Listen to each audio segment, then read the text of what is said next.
கூலி அதாவது டைரக்டர் லோகேஷ் கனகராஜ் இயக்கத்துல நம்ம சூப்பர் ஸ்டார் ரஜினிகாந்த் அவர்கள் நடிச்சு இப்போதைக்கு தியேட்டருக்கு வர காத்துக்கிட்டு இருக்க ஒரு பிரம்மாண்டமான ஆக்ஷன் திரைப்படம். இந்த படத்துக்குமே வேர்ல்டு வைடு ஒரு பயங்கரமான எக்ஸ்பெக்டேஷன் இருக்கு.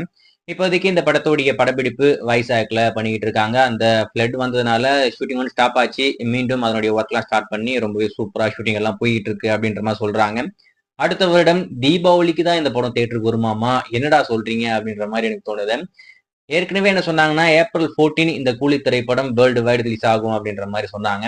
ஆனா அதுக்குள்ள இந்த படத்தோட ஒர்க்லாம் முடியுமா அப்படின்றது ஒரு மிகப்பெரிய கேள்விக்குறியா இருக்கு. ஒருவேளை ஏப்ரல் 14க்குள்ள இந்த படத்தோடைய ஒர்க்லாம் முடிக்க முடியல அப்படின்னு சொன்னா அடுத்த வருடம் தீபாவளிக்கு தான் இந்த படம் தியேட்டருக்கு வரும். ஸோ அது வரைக்கும் நம்ம வெயிட் பண்ணி தான் ஆகணும்.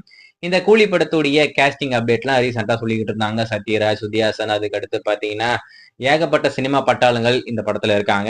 இதுல இன்னொரு முக்கியமான விஷயம் என்ன அப்படின்னு பாத்தீங்கன்னா பாலிவுட்ல இருந்து ஒரு பயங்கரமான ஆக்டரை கொண்டு வந்து இந்த படத்துல கேஸ்ட் பண்ணி கொண்டு வந்திருக்காங்க. நம்ம லோகேஷ் கனகராஜ், அதாவது அமீர் கான் இந்த படத்துல இருக்காரு அப்படின்ற விஷயத்த நம்ம ஏற்கனவே சொல்லியிருந்தோம்.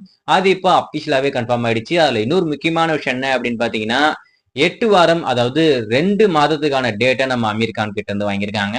ஸோ 2 மாதம் நம்ம அமீர் கான் இந்த படத்துல டேட் கொடுத்து நடிக்க போறாருன்னா அப்போ அவருடைய ரோல் அப்படின்றது இந்த படத்துல ரொம்பவே பயங்கரமா இருக்கும்னு நினைக்கிறேன். எப்படி இந்த லியோ படத்துல நம்ம சஞ்சய் தத் அவருடைய ரோல் வந்து ரொம்ப பயங்கரமா இருந்ததோ, ஸோ அந்த மாதிரி ஒரு கதாபாத்திரம் இந்த படத்துலயும் இருக்கும் அப்படின்ற மாதிரி நான் எதிர்பார்க்கிறேன்.